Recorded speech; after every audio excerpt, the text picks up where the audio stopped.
Hello students, welcome to easy economics classes. हम पढ़ रहे हैं नेशनल इनकम के डिफिकल्ट क्वेश्चंस को, न्यूमेरिकल्स को कैसे इजी ढंग से बिना मिस्टेक किए सोल्व किया जाए।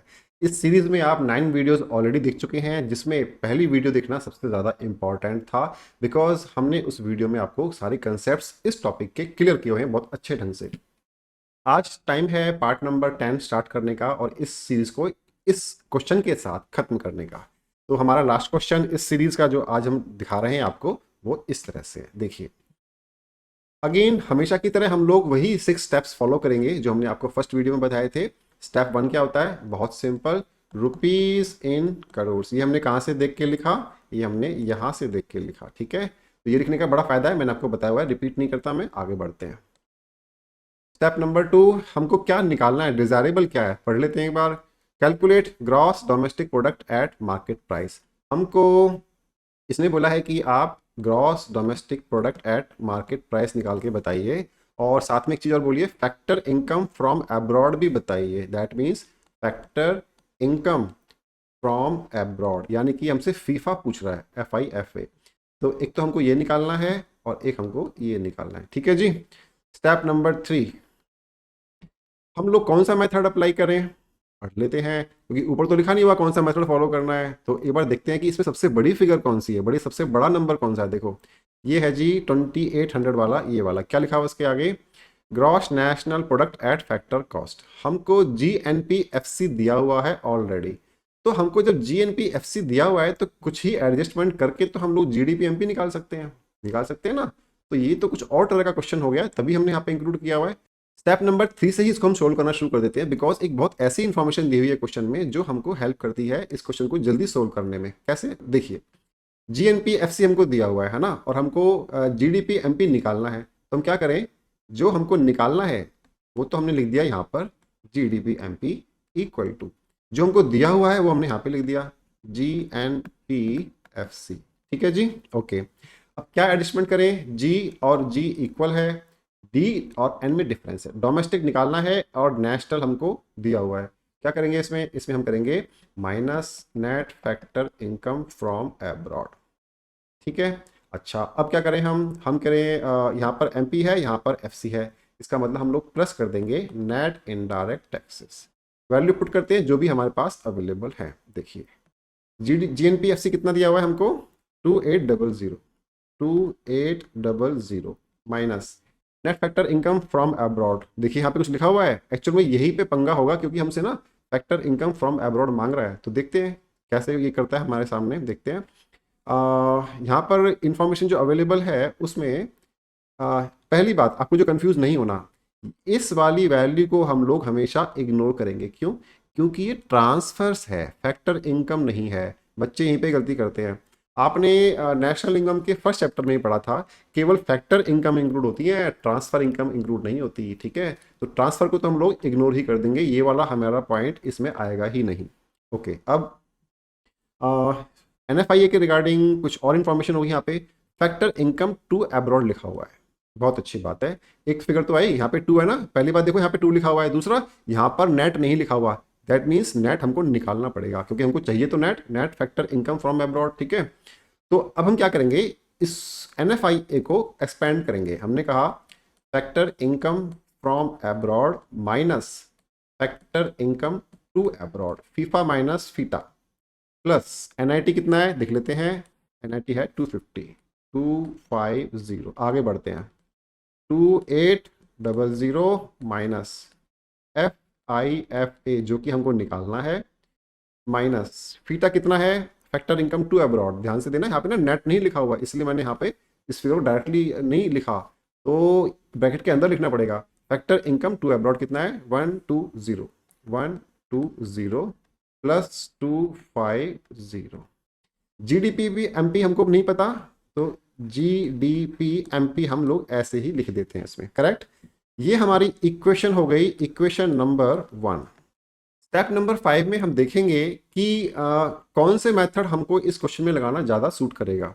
तो 2800 जो सबसे बड़ी फिगर है, इसके रिगार्डिंग तो हमने अकाउंटिंग कर लिया। इसके बाद जो बड़ी फिगर है वो है 1500 रुपये, है ना।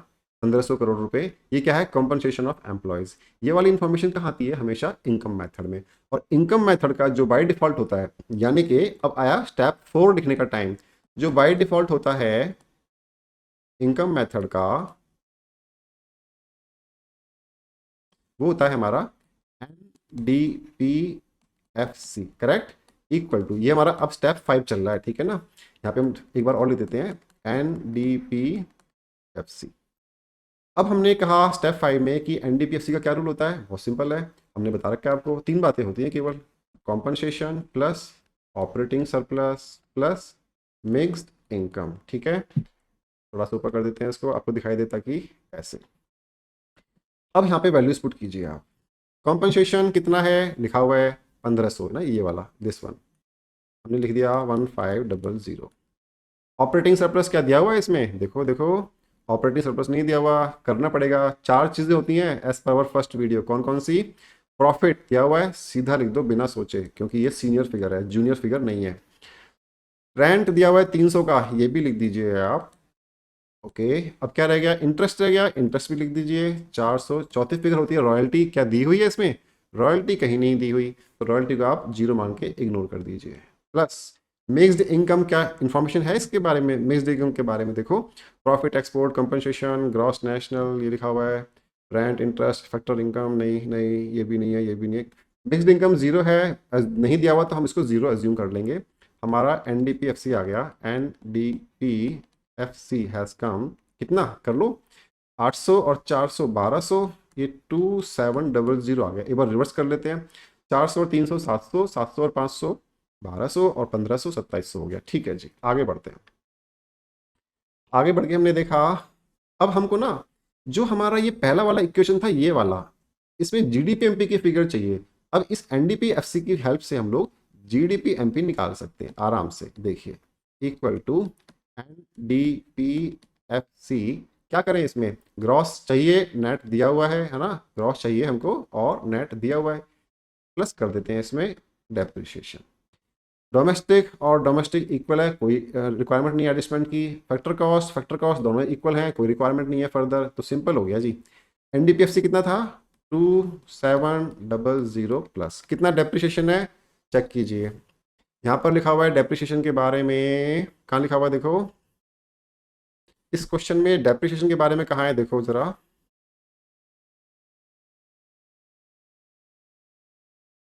इस क्वेश्चन में डेप्रिसिएशन के बारे में कोई फिगर नहीं लिखी हुई, हमको निकालना पड़ेगा। निकालना क्यों पड़ेगा? क्योंकि फार्मूले का पार्ट है।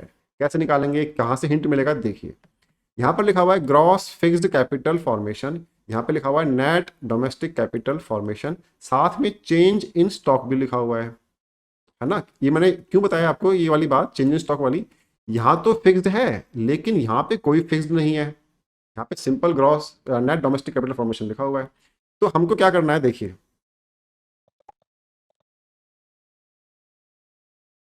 देखिए यहाँ पर हमको डेप्रिसिएशन की फिगर रिक्वायर्ड है यहाँ पर, है ना। और इसका कैलकुलेशन या उसकी जो अमाउंट है वो क्वेश्चन में नहीं दी हुई, तो हम क्या करेंगे, इसको कंप्यूट करेंगे। कैसे करेंगे? हम लोग ग्रॉस डोमेस्टिक कैपिटल फॉर्मेशन में से नेट डोमेस्टिक कैपिटल फॉर्मेशन को लेस कर देंगे।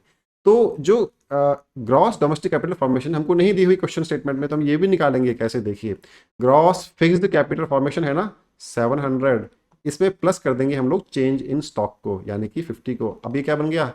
ये बन गया हमारा gross domestic capital formation minus NDFC net domestic capital formation. अब क्या करेंगे इसमें हम लोग, ये तो दिया ही हुआ है हमको नेट डोमेस्टिक कैपिटल फॉर्मेशन, 650 को लेस कर देंगे।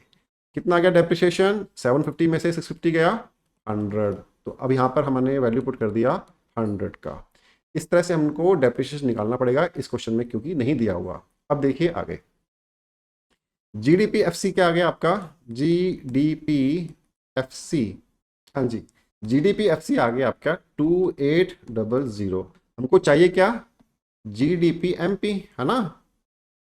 हमको चाहिए GDP-MP इक्वल टू, ये भी निकाल लेते हैं क्या, GDPFC प्लस क्या करें इसमें हम लोग, NIT को प्लस कर देते हैं, ये भी निकल आएगा। देखिए किस तरह से निकलेगा, हमारा आ गया GDP-MP इक्वल टू, FC कितना है 2800 प्लस हमने NIT कर दिया। NIT कितना लिखा हुआ है देखो, ये रहा नेट इनडायरेक्ट टैक्सेस क्या है 250, तो हमने यहाँ पे 250 लिखा, हमारा GDP MP आ गया कितना 3050। एक स्टेप तो हमारा यहाँ तक हो गया। हमको निकालना क्या था, हमको निकालना था GDP MP, तो वो तो हमने निकाल लिया, ये हमारा आंसर नंबर 1 हो गया कि 3050 इज अवर, मैं प्रॉपर लिख देता हूँ, ₹3050 crore is our answer number 1, correct. ये आपका पहला आंसर हो गया इस तरह से। अब आपको दूसरे आंसर के लिए काम करना है, जिसमें हमको पूछ रहा है कि फैक्टर इनकम फ्रॉम अब्रॉड कितना है। अब क्या करते हैं हम लोग, इसको शॉर्ट करने के लिए डोमेस्टिक इनकम और नेशनल इनकम की आपस में लड़ाई करवा देते हैं, उससे हमारा NFIA निकल आएगा और उससे हमारा फीफा निकल आएगा। ऐसा हमने अभी सोच के हमको आइडिया आया, ठीक है। तो हमारे पास GDP MP तो निकल गया, क्या हमारे पास GNP का कुछ फिगर है अवेलेबल यहाँ पर? नहीं है, ऐसा लग नहीं रहा। यहाँ पे कुछ और लिखा हुआ है, देखिए देखिए यहाँ पर एक फिगर लिखी हुई है, gross national product at factor cost. यहाँ पे ना ये नेशनल है, नेशनल। अब आ गया मजा, कैसे देखें। अब क्या कीजिए, हम आपस में लड़ाई करवा देते हैं दो चीज़ों की, किन चीज़ों की, देखिए हमने यहाँ पे लड़ाई करवा दी किसकी, GDP MP की, और जो क्वेश्चन स्टेटमेंट में दिया हुआ है क्या, GNP FC का, ठीक है। कैसे निकलेगा, कैसे करेंगे, क्या एडजस्टमेंट होगी, डोमेस्टिक चाहिए हमको, नेशनल दिया हुआ है मान लीजिए, तो क्या करेंगे हम इसमें माइनस कर देंगे NFIA को, net factor income from abroad को हम माइनस कर देंगे, ये हमने आपको फर्स्ट वीडियो में बताया हुआ है। अब क्या करेंगे हम लोग, मार्केट प्राइस चाहिए, फैक्टर कॉस्ट दी हुई है, तो हम माइनस इसमें प्लस कर देंगे, ताकि फैक्टर कॉस्ट में प्लस कर देंगे नेट इनडायरेक्ट टैक्सेस को, वैल्यू पुट करते हैं। देखो GDP MP क्या है, अभी हमने निकाला 3050, GNP FC हमको क्वेश्चन में दिया हुआ है, ये रहा, gross national product at factor cost कितना है 2800, सिंपल है, आप इसको भी यहाँ पे लिख लीजिए 2800 माइनस, अब यहाँ पे NFIA है। अब NFIA का जो वैल्यू है वो हमको डायरेक्टली गिवन नहीं है, इसका एक्सपेंशन करना पड़ेगा, क्या, फैक्टर इनकम फ्रॉम एब्रॉड जो कि हमको निकालना है, minus factor income to abroad जो कि हमको क्वेश्चन स्टेटमेंट में दिया हुआ है, प्लस NIT कितना है, NIT है 250, यहाँ पे जहाँ मेरा कर्सर है अभी हमने यहाँ पे लिख दिया 250। आगे सोल्व करते हैं, चलिए 3050 इक्वल टू 2800 माइनस, ये तो हमको निकालना है FIFA, minus foreign factor income to abroad, वो क्या है देखिए, फैक्टर इनकम टू अब्रॉड लिखा हुआ है 120 यहाँ पर, दिस इज करेक्ट, देन 120 आप इसमें से लेस कर दीजिए 120 और प्लस 250, सोल्व कीजिए इसको 3050, इसको यहाँ पे ऐड कर दीजिए, कितना आएगा 3050 राइट, और 3050 में से 120 को आप प्लस कर दीजिए, यहाँ माइनस है ना तो ये प्लस हो जाएगा, 3050 प्लस 120 कितना हो गया 3170 माइनस FIFA, ये हो गया जी हमारा। निकाल देते हैं अब तो, factor income from abroad 3170, sorry हाँ ठीक है 3170 माइनस 3050, अगेन हमारा फैक्टर इनकम फ्रॉम अब्रॉड आ जाएगा आपका 120, प्रॉपर लिखोगे तो ₹120 करोड़, इस तरह से ये आपका हो गया आंसर नंबर 2। आपके दोनों आंसर निकल आए, ये बहुत ही स्पेशल क्वेश्चन था, टेढ़ा क्वेश्चन था, ध्यान से करने वाली बात थी, सोच के फ्यूचर मतलब अभी जो स्टेप ले रहे हैं आने वाले स्टेप को सोच करके अभी स्टेप लेना पड़ेगा, तब जाके क्वेश्चन सोल्व होगा। इस तरह से एक बहुत ही डिफिकल्ट क्वेश्चन था, मैंने आपको सोल्व करके दिखाया, इसका आंसर हमने दोनों सोल्व कर दिए, answer 1, this is your answer 1 and this is your answer 2, correct. इस तरह से ये क्वेश्चन हमने सोल्व किया आज इस क्लास, जो कि ये लास्ट क्लास है इस वाली प्लेलिस्ट में, 10th क्लास है ना, पार्ट 10 चल रहा है। तो आज के लिए जो होमवर्क है वो आपका इस तरह से रहेगा, देखिए इसका स्क्रीनशॉट लीजिए, इसको सोल्व कीजिए, आंसर्स को मैच कीजिए, अगर आंसर आपके मैच कर रहे हैं एक बार में then you have got this topic very well, congratulations. और अगर नहीं कर रहे हैं तो भी डरने की बात नहीं, थोड़ा सा और प्रैक्टिस कीजिए। फर्स्ट वीडियो को, इस वाली प्लेलिस्ट की फर्स्ट वीडियो को फिर से देखिए, और जो हमने पिछली 9 क्लासेस में सिखाया है आज की क्लास को मिला करके इसमें भी आप दोबारा से इनको रिपीट कर सकते हैं फास्ट मोड में। ऐसा करने से आपको ना कॉन्फिडेंस और बढ़ेगा, और ज़्यादा प्रैक्टिस कीजिए। आपकी बुक्स में ना बहुत सारे क्वेश्चंस दिए हुए हैं, चाहे वो टी आर जैन हो या फिर वो संदीप गर्ग जी की बुक हो, कोई बहुत सारे क्वेश्चंस वहाँ पे दिए हुए हैं। आप उन सबको सोल्व कर करके देखिए कि आपके आंसर मैच कर रहे हैं या नहीं कर रहे। मेरा ऐसा पक्का मानना है कि ये 10 वीडियोस देखने के बाद आपका कॉन्फिडेंस भी बढ़ गया होगा और मिस्टेक्स के चांसेस या तो खत्म हो गए होंगे या बिल्कुल कम हो गए होंगे, और आप थोड़ा सा और प्रैक्टिस करके और बेहतर कर सकते हैं। हम आपसे मिलेंगे इस वीडियो के बाद अब एक नेक्स्ट सीरीज में, जो फर्दर आपके इकोनॉमिक्स, अकाउंट्स और बिजनेस स्टडीज़ की डिफ़िकल्ट कंसेप्ट्स को बहुत सिंप्लीफाई करके हम लोग समझाने वाले हैं।